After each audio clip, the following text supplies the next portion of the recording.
Well, it originated about 2.5 years ago now, where English Heritage decided to set up a 6-month pilot.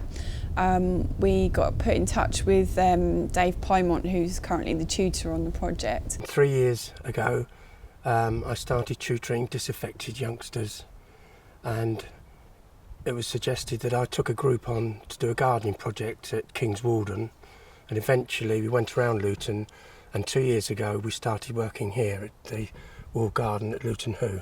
The project began when we were approached by English Heritage, who told us that they were interested in finding a garden to run a project for young people.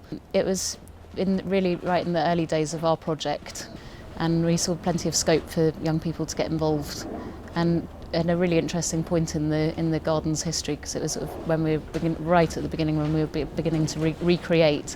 So there was a chance for them actually to make a difference rather than just sort of digging over what everybody else had done beforehand. The whole point of the project was that it helped to meet the national shortage of skilled craftspeople through English Heritage, and we were hoping that we can train up those young people so they can gain some sort of accreditation to go on to further education or apprenticeships to continue in those skills. The advantage of a gardening project is that it's out in the open air, and with this project in particular, the children were able to learn traditional English heritage skills, horticultural skills, work as a team and individually, also get used to using tools and take regard of our health and safety procedures. At the beginning of the project, if you mentioned the word heritage to any of them or history, then they'd probably swear at you or not really know what you were talking about.